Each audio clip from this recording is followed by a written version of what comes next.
In this solo episode of Becoming Unshakable, I'm talking directly to the person who feels like they're holding it all together with duct tape and a smile. The news cycle is heavy, work is intense, people are stretched thin, and it feels like there's no margin for one more thing. I'll break down what it really means to be unshakable in chaotic times. Hint, it's not about pretending you're fine, and I'll share simple human practices to help you come back to yourself faster when everything around you feels out of control. Let's just name what's happening. We're living in a time where information never stops. Your phone is buzzing, the email is pinging, news alerts are popping, and your brain never really gets a break. And you can read something heartbreaking one moment, and 5 minutes later, you're supposed to be present in the one on one with a team member or helping your child with homework. That emotional whiplash is real. And if you've been feeling like, why does this feel so much heavier than it used to? You're not weak. You're not dramatic. You're human. Here's the leadership truth: we cannot lead others well if we are constantly flooded. Self leadership is about how we care for our inner world so that we can still show up the way we need to for our outer world. So, when you learn how to steady yourself, even just a little, you actually become safer, more grounded, a presence for people around you. That is part of becoming an unshakable leader. So I want to talk through three practices as we are going into Thanksgiving weekend and we're surrounded by friends and family. And whenever you might hear this, whether it's after Thanksgiving, I think this will be very relevant to you. So I'm going to go over the three practices right now. The first one is to name it and locate it. And that just basically means that we have to have more awareness about what it is that we're feeling, that we're going through right now. So the first question to ask yourself is, what's really weighing on me right now? And then ask yourself, where am I feeling it? In my chest, in my back, in my stomach? Where am I feeling it? And I've been at that place where it's too much. In fact, about 2 years ago, I hit a wall and I realized that this life that I thought I wanted, over busyness, was actually what I wanted. And I realized that what I really wanted was to be more congruent with my own values. I wanted to be with my family. I wanted to be more present and listen. And while it's still a struggle, I'm not going to lie to you, I haven't come on the other end and become this perfect specimen. It is now to the point where I'm living in alignment and I don't feel like things are too much. But even when I do, when I'm looking at the news and things like that, I have the certain grounding practices. And I think the biggest one to do is to say, how am I feeling about this? What is happening? Also, how much can I control it? The second practice I'd like to talk about is just shrinking the moments. Like asking yourself, what is mine to carry today? So you want to separate everything that's wrong with the world from what can I do in the next 24 hours? That's going to be the most important. You can only control what you can control. So use language like, what's mine to carry? What do I need to gently set down?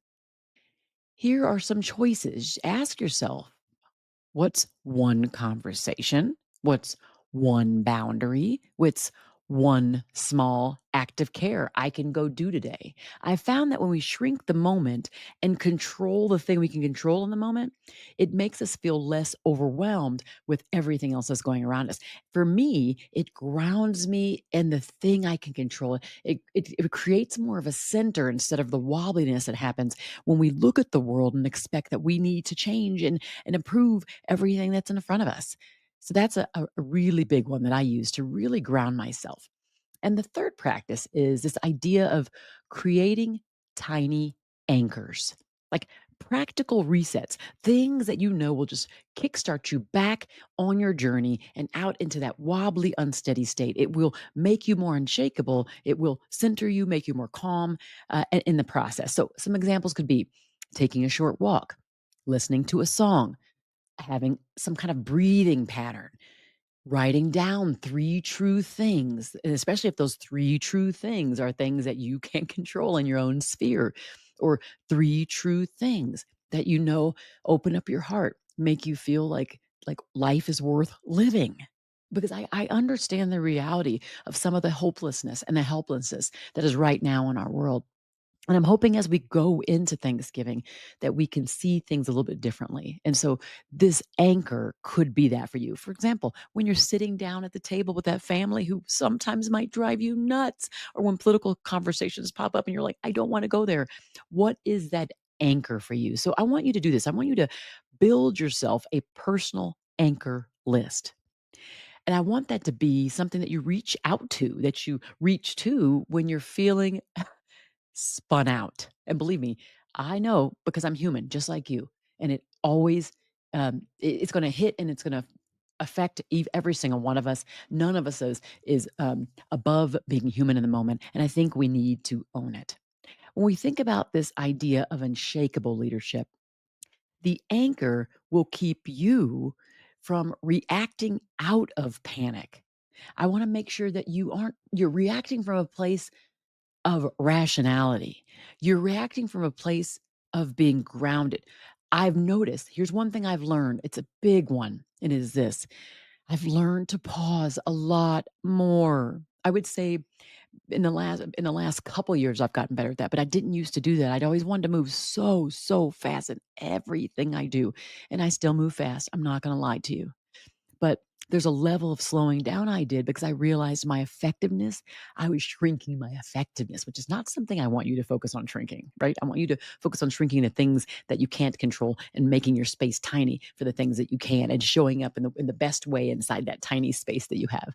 But I notice that when I slow down, it moves me out of that kind of baby brain and puts me in the prefrontal cortex that allows me to be thinking more rationally about solutions. How can I bring more people in instead of getting so far gone that I feel like I'm swirling into a pit? I call it like the pit of despair. And I know many of us have been there. And so I just want to make sure that you understand that these are some of the tools and tips. Now, as we go into Thanksgiving, I do think another tool that is worth mentioning right now is that if we express gratitude, having a journal where we write down some of the things that we're grateful for. And if we do that every single day, it helps us focus on that thing again, kind of going back to the thing we can control. We can say it's the tiny little things. What's the smallest thing that happened that was so good? Did your dog lick you? Did your kids say goodbye? Whatever it was, hold on to those little things. And as you go into this Thanksgiving holiday, and for those who might be listening after, as you go into interactions with people, think about before you do it or the night before you go into work, write down those things that you're grateful for. I think it's an amazing way to make yourself more unshakable, more grounded, more centered, more peaceful. So, if you can use these practices in a way that serves you best when you feel like the world is just all over the place and there's so many people that are in pain and there's so many people that aren't getting the things they need, I just want to make sure that you can hold on to these things. Here are my calls to action for you. Unshakable does not mean untouched. It means you know how to come back. Also, I want you to remember to choose that one tiny anchor and one person to share this episode with because they might be struggling. To be honest, the majority of the world is absolutely struggling. And here's a great affirmation I'd like for you to also take on, and it's this. I'm already golden. I already have everything I need. It's inside of me, and I am becoming unshakable. Those are the three calls to action for you. So, as I wrap up, I want you to remember this. Unshakable does not mean you're untouched. You're not a robot. You're not a stone. You're a human being who feels deeply. And that is part of what makes you a powerful leader, partner, parent, and friend. Being unshakable means that when life knocks you around, you have always ways to come back. You can name what's weighing on you. You can shrink the moment down to what's actually yours to carry. And you can reach to that tiny anchor that helps you reset. And you can share some of these tools with other people. So here's your invitation. Choose one anchor from your list that you will practice today. Just one. And I want you to think of one person in your life who is carrying a lot right now. If this episode might support them, share it with them, please. as a way of saying, you are not alone. Before you go, I want to leave you with a simple phrase that you can come back to when it's all feels way out of control. And here it is: I can bend, I can feel, and I can come back. Thank you for spending time with me on this podcast. If my episode resonated with you, I'd love for you to follow the show, leave a review, or share it with someone who needs a reminder that they don't have to hold it all together and have a smile. Until next time, keep taking care of you and keep becoming unshakable. Take care.